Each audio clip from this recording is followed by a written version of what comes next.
Hello everyone, so I'm going to present and explain Schedule of Drug and Cosmetic Act 1940 Rules 1945। Drug and cosmetic act 1940 history की बात करी जाए तो 9 अगस्त 1930 जो government of India है उसमें एक चेयरमैनशिप आर.एन. चोपड़ा ने अपॉइंट करी, जिससे हमारी बनी ड्रग इंक्वायरी कमेटी, जिसको हम चोपड़ा कमेटी के नाम से भी जानते हैं। अब 1937 में बिल इंट्रोड्यूस कराया गया to give effect of recommendation of the Drug Inquiry Committee in the Central Legislative Assembly for more comprehensive measure for the uniform control of import, manufacture, distribution and sale of drug was desirable। ताकि जितने भी आपके एक import है, manufacture है, distribution है, sale of drug है, उन सब में एक यूनिफॉर्मिटी आ सके, तो उस टाइम 1937 में बिल इंट्रोड्यूस कराया गया। इन 1939 drug import bill was prepared. 1939 में जो ड्रग इम्पोर्ट बिल है वो प्रिपेयर हुआ, बना, उसे प्लेस कराया गया फॉर कंसिड्रेशन, सोच विचार के लिए उसे प्लेस कराया गया सेंट्रल लेजिस्लेटिव असेंबली से पहले। अब 10 अप्रैल 1940 में जब बिल पास हुआ, फिर रिसीव हुआ assent of the governor general in council, तो उसके बाद वो बना ड्रग एंड कॉस्मेटिक एक्ट। तो 10 अप्रैल 1940 में बना drug and cosmetic act, but in 1945 related drugs rules were passed, and since 1940 a number of amendments have been done in the act and is currently known as the Drug and Cosmetic Act 1940। तो 1945 में जितने भी drug rules थे उससे related, drug and cosmetic act से, वो सारे पास हुए, बट 1940 में बहुत सारे अमेंडमेंट्स ऐसे आए थे इस एक्ट के द्वारा। तो आज उसको हम जानते हैं ड्रग एंड कॉस्मेटिक एक्ट 1940। अब बात करिए जाए ऑब्जेक्टिव्स की। So objectives of drug and cosmetic act 1940। So the objective of the drug and cosmetic act 1940 is to regulate the import, manufacture, distribution and sale of drug cosmetic to ensure they are safe, effective and of high quality। तो objective क्या है drug and cosmetic act 1940 का, कि वो regulate कर रहे हैं कि जितना भी इंपोर्ट, मैन्युफैक्चर, डिस्ट्रीब्यूशन और सेल हो रहा है ड्रग का, कॉस्मेटिक्स, ड्रग एंड कॉस्मेटिक्स का, तो वह इंश्योर करा सके कि वो बहुत सेफ़ हो, इफ़ेक्टिव हो और उसकी क्वालिटी काफ़ी हाई हो। And it aimed to prevent the entry of substandard and spurious drug, ensure that only qualified individual handle these products and control the standard and quality of both allopathic and traditional medicine like Ayurveda, Siddha, Unani drugs।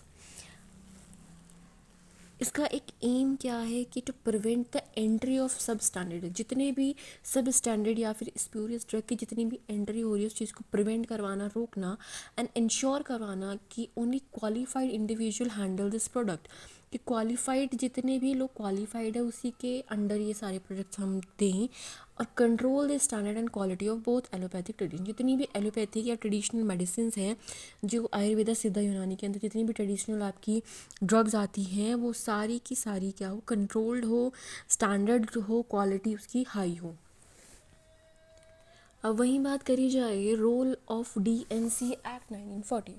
इसके role की बात करी जाए तो क्या role निभा रहे हैं ये, तो प्रिवेंट, पहला है आपका टू प्रिवेंट सब standard in drug and maintaining high standards of medical care, कि प्रिवेंट करा सके जो सब स्टैंडर्ड ड्रग्स हैं उस चीज़ से बचा जा सके और मेंटेन कर सके high standard of medical care.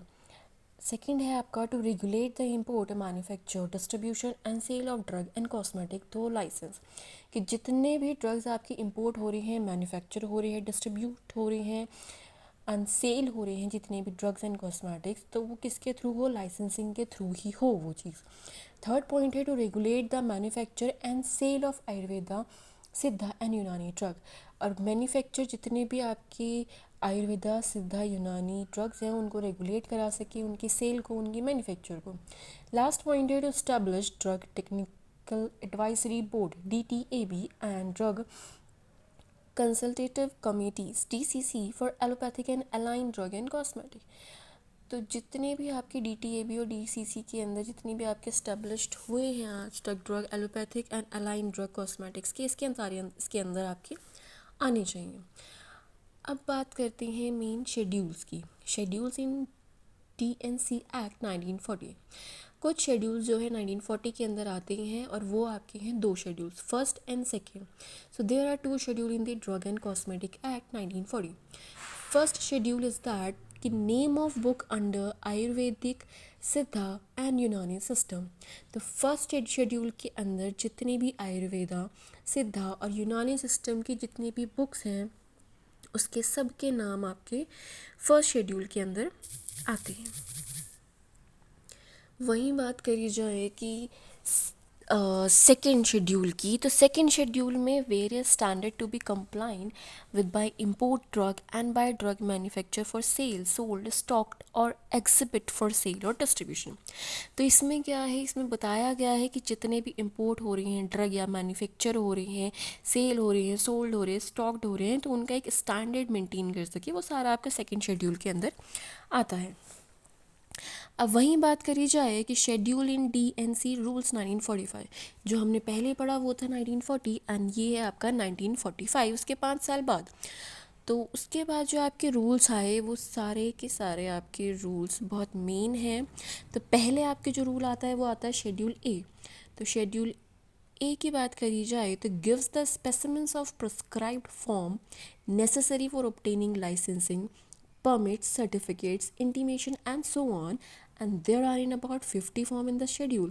तो इसमें आपका बताया गया है कि जितने भी आपके स्पेसिमेंस आपके आते हैं उन सब चीज़ों के लिए एक, चाहे तो स्पेसिमेंस हैं आपके, बहुत सारी एक नेसेसरी चीज़ें हैं जैसे लाइसेंसिंग हो गई, परमिट्स हो गए, सर्टिफिकेट्स हो गए, तो ये सारे आपके शेड्यूल ए के अंदर आते हैं. इसके लिए हमें फॉर्म्स फिल करने होते हैं और शेड्यूल ए के अंदर लगभग 50 फॉर्म्स आपके आते हैं. वहीं अगर आपकी बात करी जाए शेड्यूल बी की, तो शेड्यूल बी के अंदर आता है the schedule includes fee for test और analysis by the central drug laboratory और द गवर्नमेंट एनालिस्ट. इसके अंदर जो हम फ़ी पे करते हैं या फ़ी पे करवाए जाते हैं टेस्ट के लिए, एनालिसिस के लिए, तो वो सारी आपकी जो सेंट्रल ड्रग लेबोरेटरी में ही होती है. तो उसके लिए जो भी फ़ी पे करनी होती है वो आपकी शेड्यूल बी के अंदर आती है. एंड जितनी भी टेस्ट या एनालिसिस में होते हैं वो सारे के सारे अंडर गवर्नमेंट एनालिस्ट ही करते हैं, उनके अंडर ही सारे आपके कराए जाते हैं. वहीं बात करी जाए शेड्यूल B1 की, तो शेड्यूल B1 में इसमें भी आपकी फ़ीस ही होती है, फ़ीस ही पे करनी होती है टेस्ट और एनालिसिस के लिए. बट ये आपकी होती है pharmacopoeial laboratory for Indian medicine, PLIM. इसके अंदर आपकी लेबोरेटरी, जो फार्माकोपियल लेबोरेटरी है, फार्माकोपियल लेबोरेटरी का मतलब जो आपकी जितनी भी आपकी इंडियन मेडिसिन हैं उन सब की लिस्ट इस लेबोरेटरी के अंदर रहती है. इसमें एनालिस्ट भी होता है और इसमें लिस्ट भी आपकी रहती है और ये सारा काम आपके गवर्नमेंट एनालिस्ट के अंडर ही किया जाता है. वहीं बात करी जाए शेड्यूल सी की, तो schedule C include biological and special products. अब स्पेशल प्रोडक्ट्स क्यों बोला गया है, क्योंकि इसके अंदर आपके सारे पेरेंट्रियल इंजेक्टेबल प्रोडक्ट्स आते हैं. Parenteral injectable means sera, vaccine, antigen, toxin, antitoxin, insulin, bacteriophage, solution of serum, protein intended for injection etcetera. In short जितने भी आपके सारा वैक्सीन एंटीजन्स हैं ये सारे आपके इंजेक्टेबल, इंजेक्शन फॉर्म में आते हैं और सारे बायोलॉजिकल होते हैं. तो ये सारे आपके शेड्यूल सी के अंडर आते हैं. वहीं शेड्यूल C1 की बात करी जाए तो include other special product non parenteral. Schedule C and C1 में यही डिफरेंस है कि शेड्यूल C जो है वो पेरेंट्रियल है, इंजेक्टेबल है, और वहीं शेड्यूल C1 जो है वो नॉन पेरेंट्रियल है. नॉन पेरेंट्रियल मीन्स जो नॉन इंजेक्टेबल है, जो इंजेक्शन फॉर्म में नहीं आते. जैसे आपकी प्रिपरेशंस की बात करी जाए तो fish liver oil, ergot preparation, liver extract, vitamins, hormones, in vitro devices for HIV, HCV etcetera, ये सारे इसके अंदर आपके आते हैं शेड्यूल C1 के. इसके अंदर सारे नॉन पेरेंट्रियल जो प्रोडक्ट्स हैं वो आते हैं. वहीं बात करी जाए शेड्यूल डी की, तो शेड्यूल डी के अंदर the schedule includes provide extend and condition of exemption regarding import of drug such as pre digested food, condense और powder milk, sale preparation, chicken essence etcetera. तो ये सारी चीज़ों के लिए जो कुछ छूट दी जाती है इम्पोर्ट के लिए, इम्पोर्ट ऑफ ड्रग्स के लिए जो थोड़ी बहुत छूट दी जाती है वो आती है आपकी शेड्यूल डी के अंदर. वहीं शेड्यूल D1 की बात करी जाए तो contain information and undertaking requirement to be submitted by the manufacturer और his authorised agent with the application form for a registration certificate. अब शेड्यूल D1 के अंदर जितनी भी इंफॉर्मेशन या अंडरटेकिंग रिक्वायरमेंट्स होती हैं मैन्युफैक्चरिंग के लिए, तो उसके लिए आप जो एप्लीकेशन फॉर्म फिल करते हैं ताकि आपके पास एक रजिस्ट्रेशन सर्टिफिकेट आ सके, उस चीज़ के लिए आप शेड्यूल D1 में जाते हैं। शेड्यूल D1 के अंदर आपका रजिस्ट्रेशन सर्टिफिकेट के लिए जितनी भी रिक्वायरमेंट्स होती है, इन्फॉर्मेशन रिक्वायर्ड होती है मैन्युफैक्चर के लिए, वो सारी आपकी शेड्यूल D1 के अंदर आती है। एंड शुड बी की format shall be properly filled in and the details information secret in nature. अब इसके अंदर जितनी भी आप फॉर्म में जितनी भी इंफॉर्मेशन आप फिल कर रहे हैं वो प्रॉपरली फिल्ड होनी चाहिए, तभी आगे ये पास हो सकता है एंड तभी आपको रजिस्ट्रेशन सर्टिफिकेट प्रोवाइड होगा। शेड्यूल D2 की बात करी जाए तो includes the information required to be submitted by the manufacturer for registration for a bulk drug formulation of special product for its import into India. India में कुछ import कराने के लिए अगर आपके इंफॉर्मेशन कुछ भी रिक्वायर्ड है, क्योंकि बल्क में हर चीज़ आ रही है तो उस चीज़ के लिए कुछ इन्फॉर्मेशन रिक्वायर्ड है, उस चीज़ के लिए भी रजिस्ट्रेशन रिक्वायर्ड है। मैन्युफैक्चर अगर कुछ चीज़ हो रही है तो उस चीज़ के लिए भी इंफॉर्मेशन रिक्वायर्ड है, फॉर्म फिलिंग का है, तो वो सारी चीज़ें आपकी शेड्यूल D2 के अंदर आती हैं। इसमें भी सेम चीज़ है कि अगर आप फॉर्म फिल कर रहे हैं तो उसके लिए आपको जितनी भी इंफॉर्मेशन उसमें मेंशन है वो सारी आपको प्रॉपरली फिल करनी होती है। अब शेड्यूल E की बात करी जाए तो वो आपका ओमिटेड है, वो आपका हट चुका है, तो उससे ज़्यादा बात नहीं की जाती। बट शेड्यूल E1 की बात करी जाए तो शेड्यूल E1 में जितने भी आपके पॉइजनस सब्सटेंस हैं, कौन से पॉइजनस सब्सटेंस जो आपके आते हैं आयुर्वेदा, सिद्धा और यूनानी के अंदर। आयुर्वेदा, सिद्धा, यूनानी की सिस्टम मेडिसिन जो हैं उसके अंदर इतने भी पॉइजनस सब्सटेंस हैं, जैसे आपके वेजिटेबल ओरिजिन में भांग हो गया, एनिमल ओरिजिन में स्नेक पॉइजन हो गया, मिनरल ओरिजिन में आर्सेनिक, हरताला जिसे बोलते हैं, तो वो सारा शेड्यूल E1 में आता है। वहीं आपकी बात करी जाए शेड्यूल F की, तो शेड्यूल F में आता है it includes requirement for the functioning and operation like space equipments and supplies requirement for blood bank, in short blood bank. जितने भी ब्लड बैंक में जितनी भी चीज़ें हमें रिक्वायर्ड होती है वो सारी आपकी शेड्यूल F के अंदर आती है।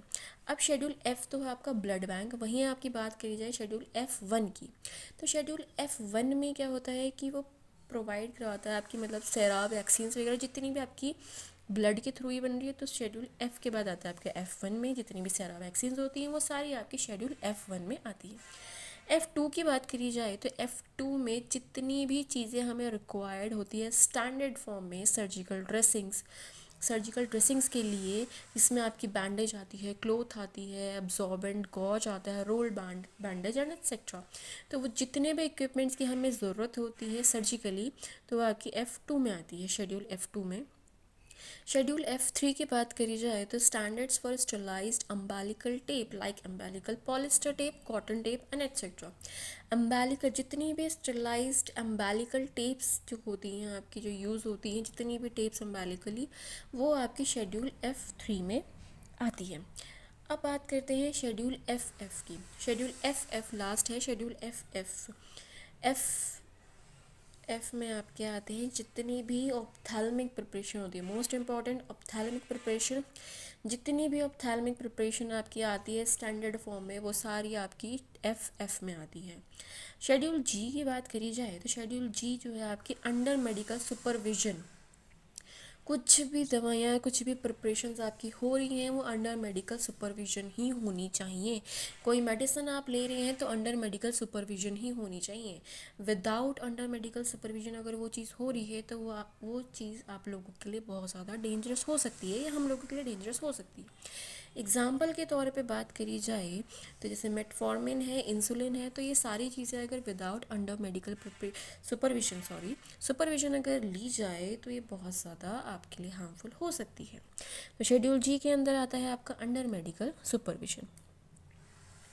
Schedule H, most important and most common. Schedule H की बात करी जाए इट्स प्रिस्क्रिप्शन का सिंबल होता है RX, जिसको हम डिनोट करते हैं RX से। तो list of substances prescription that should be sold by retail only the prescriptions of registered medical practitioner. तो जितनी भी प्रिस्क्राइब्ड अगर हम दवाइयाँ ले रहे हैं, मतलब प्रिस्क्रिप्शन बेस्ड दवाइयाँ जो हम ले रहे हैं वो उसी के थ्रू मिलेगी, विदाउट प्रिस्क्रिप्शन जो नहीं मिल रही थी। ठीक है, तो प्रिस्क्रिप्शन होना बहुत ज़रूरी है। तो प्रिस्क्रिप्शन ही मेन जो है वो आपके शेड्यूल एच के अंदर आता है, जिसको हम डिनोट करते हैं सिंबल RX से। और प्रिस्क्रिप्शन में जितनी भी ड्रग्स या जितनी भी दवाइयाँ हमारी लिखी जाती है, लगभग उसकी लिस्ट अगर बात करी जाए तो उसके अंदर 536 ड्रग्स आपकी इंक्लूड है। अब वहीं बात करी जाए शेड्यूल H1 की, तो शेड्यूल H1 में है आपके रेगुलेट सेल ऑफ एंटीबायोटिक या हैबिचुअल ऑफ एंटीबायोटिक। ये भी प्रिस्क्रिप्शन का भी है, बट प्रिस्क्रिप्शन में इसमें H1 में आता है सेल ऑफ एंटीबायोटिक्स। अब शेड्यूल I की बात करी जाए तो particularly as to proportion of poison in certain cases currently not in existence as omitted by the government। Poisonous substance के अंदर आते हैं, बट आज के टाइम पे गवर्नमेंट ने इस चीज़ को ओमिट कर दिया गया है। बट शेड्यूल जे की बात करी जाए तो शेड्यूल जे के अंदर है contain list of various diseases and condition which a drug में नॉट purport टू प्रिवेंट और क्योर और मेक क्लेम टू प्रिवेंट और क्योर। मतलब हम किसी चीज़ के लिए फॉल्स क्लेम हम कर सकते हैं कि कोई भी अगर आपको ये बोल रहा है या कोई भी कंपनी आपको ये बोल रही है कि इस दवाई से ये सपोज ओबेसिटी है, कैंसर है, मोस्ट कॉमन कैंसर, कि कैंसर इस दवाई से 100% सही हो सकता है, बिल्कुल ट्रीट हो सकता है प्रॉपरली, तो वो चीज़ के लिए हम फॉल्स क्लेम कर सकते हैं। क्योंकि आज तक ऐसा कुछ हुआ नहीं है कि कैंसर के लिए, मेनली कैंसर के लिए कोई भी बिल्कुल 100% सही कैंसर को कोई दवाई ऐसा कर सके, तो उस चीज़ के लिए हम फॉल्स क्लेम कर सकते हैं। तो वो आपका आता है शेड्यूल जे के अंदर। अब शेड्यूल के की बात करी जाए तो specifically specified drug are exempted from the provisions of Chapter 4 of the Act and the rules made thereunder to the extent and substance subject to the conditions specified in the schedule. It includes quinine and other antimalarial। वहीं बात करी जाए तो schedule के ये specified drug are exempted from the provision of Chapter 4 of the Act and the rules made under the extent and subject to be conditions specified in that schedules। तो इसमें क्या होता है, कुछ मैन्युफैक्चर्ड के लिए कुछ भी अगर आपको मैन्युफैक्चर करना है तो वो बिना लाइसेंस के भी आप कर सकते हो, तो इसमें कुछ छूट होती है। अब बात करी जाए शेड्यूल एल की, तो वो भी ओमिटेड है वो, बट मेनली वो GLP के लिए आता है, तो मेनली अभी ओमिटेड है वो। बट शेड्यूल L1 की बात करी जाए तो शेड्यूल L1 जो है include good laboratory practices and requirement for premises and equipment, chemical and reagent। तो लेबोरेटरी प्रैक्टिस के लिए जितनी भी आपको रिक्वायरमेंट्स होती है GLP के लिए, केमिकल्स, रिएजेंट्स, इक्विपमेंट्स, वो सारे आपके L1 के अंडर आते हैं।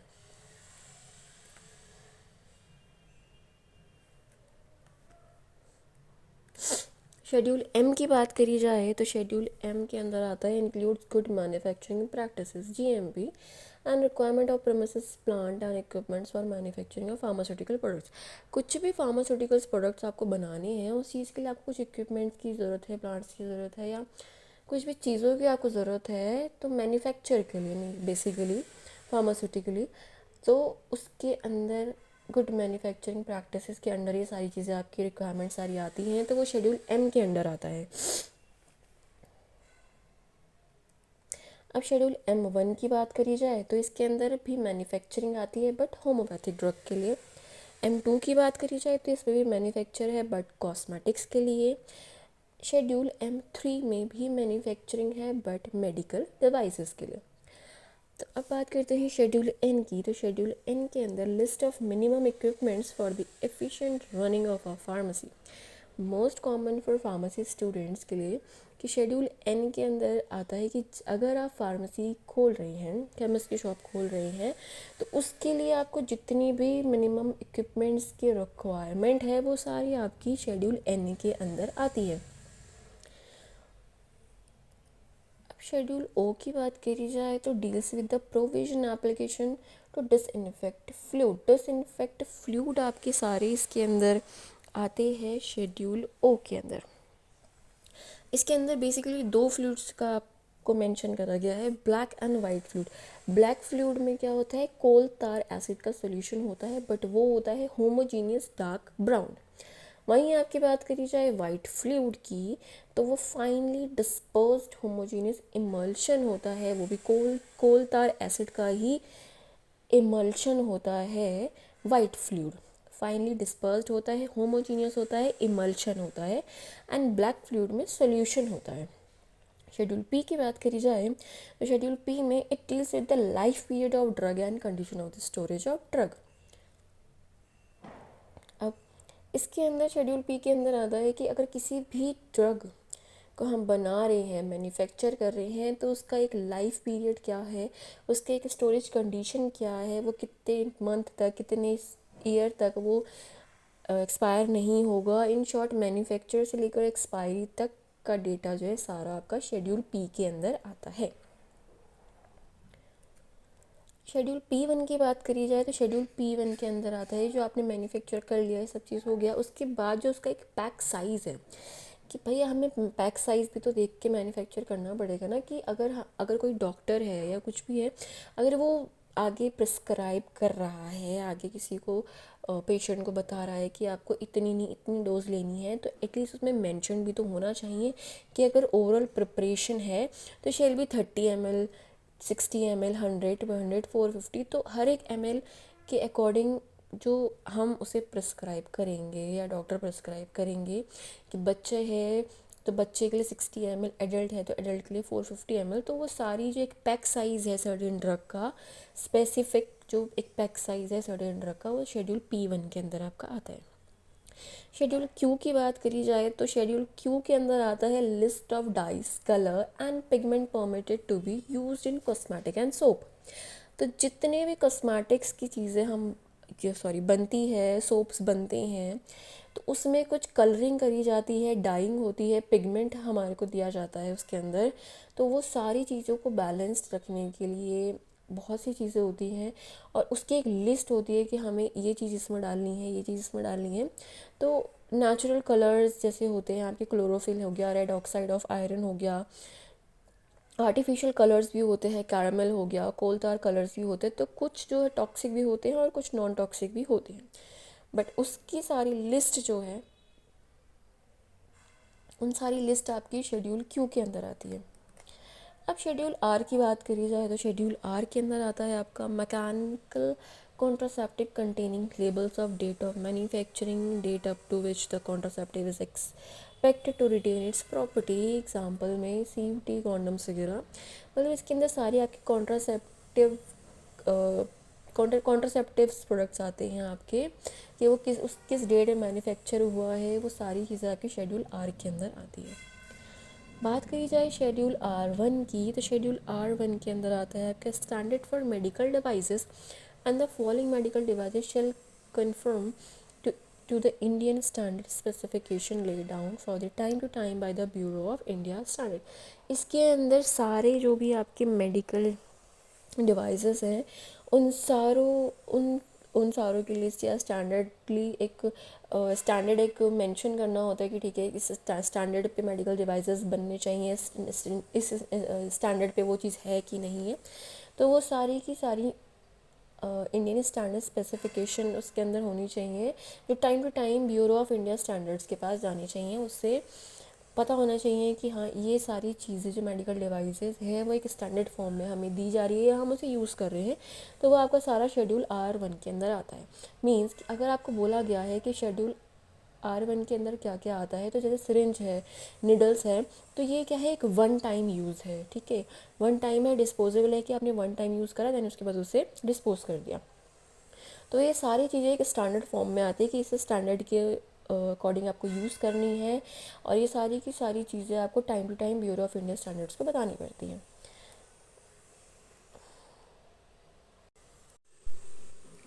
शेड्यूल एस की बात करी जाए तो prescribe standard for cosmetic and the following cosmetics in finish form should conform to the specification laid down from the time to time by the Bureau bureau of Indian standard BIS, मतलब इसमें एक standard form है जो cosmetics के लिए use होती है। Cosmetics के लिए जितने भी स्टैंडर्ड्स आते हैं वो सारे आपके शेड्यूल S के अंदर आते हैं, जैसे स्किन पाउडर हो गया, टूथ पाउडर हो गया, toothpaste, shaving cream, hair cream, shampoo, nail polish and etcetera. तो वो सारे आपके स्टैंडर्ड्स फॉर कॉस्मेटिक्स जो होते हैं वो सारे आपके शेड्यूल S के अंदर आते हैं। बात करी जाए शेड्यूल T की, तो शेड्यूल T के अंदर good manufacturing practices lay down for Ayurvedic, सिद्धा, यूनानी मेडिसिन।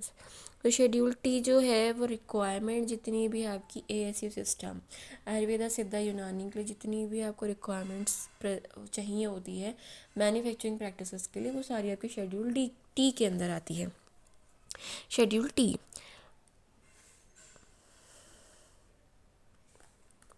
अब बात करी जाए शेड्यूल U की, तो gives the particulars to be shown in manufacturing records of drug। जितनी भी records of drug, manufacturing records of drug है आपका, वो सारे आपके शेड्यूल U के अंदर आता है। And the record of register shall be retained for a period of 5 years for the drug from the date of manufacture. Drug बनने के 5 साल तक ये जो आपकी जितनी भी रिकॉर्ड्स है वो रखे जाते हैं, एंड वो सारे आपके शेड्यूल U के अंदर आते हैं। U1 की बात करी जाए तो give the particularly to be shown in manufacturing record of cosmetic. ये आपके पर्टिकुलरली कॉस्मेटिक्स के जो रिकॉर्ड्स हैं, मैन्युफैक्चरिंग रिकॉर्ड्स, वो कॉस्मेटिक के जो हैं वो आपके रखे जाते हैं, एंड बनाने के, मैन्युफैक्चर करने के 3 साल तक ये रिकॉर्ड आपके रखे जाते हैं। शेड्यूल V की बात करी जाए तो give detail of standard of patent. जितनी भी पेटेंट ड्रग या पेटेंट मेडिसिन हैं वो सारी आपके शेड्यूल V के अंदर आती हैं। शेड्यूल Y की बात करी जाए, शेड्यूल W की बात करी जाए तो शेड्यूल W में आपके जेनरिक, जितनी भी जेनरिक नेम्स की जितनी भी आपकी दवाइयाँ हैं, उसकी जेनरिक नेम्स की आपकी दवाइयाँ हैं, मेडिसिन हैं, contain the drug which shall be marketed under generic name. Generic name के अंडर जितनी भी आपकी मार्केटेड हो रही हैं दवाइयाँ, ड्रग्स जितनी भी मार्केटेड हो रही हैं, वो सारे आपके शेड्यूल W के अंदर आते हैं, कि उसमें लेबल कंटेन देखा जाता है, नेम, क्वांटिटी वगैरह, एक्टिव इंग्रेडिएंट, तो वो सारे आपके शेड्यूल W के अंदर आते हैं। शेड्यूल X की बात करी जाए तो शेड्यूल X मोस्ट इम्पॉर्टेंट है। इसके अंदर लगभग 15 नारकोटिक ड्रग्स की लिस्ट इसके अंदर आती है। नारकोटिक एंड साइकोट्रोपिक सब्सटेंस, कि कोई अगर किसी चीज़, दवाइयों के जो बहुत एडिक्टिव हैं, जितने नारकोटिक ड्रग्स हैं, वो सारे आपके शेड्यूल X के अंदर आते हैं, जो मेनली एडिक्टिव पर्पसेस के लिए यूज़ करे जाते हैं। कि अगर किसी को बहुत लंबी बीमारी चल रही, मतलब बीमारी है और उसका बहुत लंबा ट्रीटमेंट चल रहा है, तो कुछ ऐसी ड्रग्स जो आपके नारकोटिक है कि उस चीज़ की उसको आदत है, उसके बिना वो सही नहीं है, या उसके बिना वो स्टेबल नहीं है, अनकॉन्शियस है, तो ऐसी दवाइयाँ नारकोटिक्स, मेनली साइकोट्रोपिक नारकोटिक, वो सारी आपके शेड्यूल X के अंदर आती है। अब बारी आती है शेड्यूल Y की, तो शेड्यूल Y के अंदर आपका आता है, this schedule includes requirement and guidelines for permission to import and or manufacture of new drugs for sale or to undertake clinical trial। Schedule Y में क्या आता है कि इसके अंदर सारी रिक्वायरमेंट्स इंक्लूड होती है, कुछ गाइडलाइंस, परमिशन जो चाहिए होती है इंपोर्ट के लिए, मैन्युफैक्चर के लिए, किसी नए ड्रग के, या अंडरटेकिंग क्लिनिकल ट्रायल, सेल्स वगैरह के लिए, वो सारी जितनी भी रिक्वायरमेंट्स या गाइडलाइंस है, परमिशंस हैं, तो वो सारी आपकी शेड्यूल Y के अंदर आती है। बट Y1 के अंदर आता है कि schedule includes registration of clinical research organisation, CRO, कि अगर किसी पे क्लिनिकल ट्रायल हो रहा है तो क्लिनिकल ट्रायल के लिए जो हम रजिस्ट्रेशन करवाते हैं, वो सारा आपका शेड्यूल Y1 के अंदर आता है। क्लिनिकल रिसर्च ऑर्गेनाइजेशन के थ्रू ये सारे आपके रजिस्ट्रेशन होता है क्लिनिकल ट्रायल के लिए, एंड इवन उसमें कंपनसेशन जो होती है वो मेंशन होता है, एक डील होती है, कंपनसेशन होती है, कि इन केस अगर क्लिनिकल ट्रायल के दौरान अगर इंजरी या डेथ अगर हो जाती है किसी पेशेंट की या किसी भी इंसान की ट्रायल के दौरान, तो उसको कंपनसेशन के तौर पे कुछ दिया जाए, कुछ मनी है, कुछ भी कुछ अमाउंट वगैरह, तो उस चीज़ की पहले डील कर ली जाती है, रजिस्ट्रेशन में सब चीज़ मेंशन होता है। Thank you so much.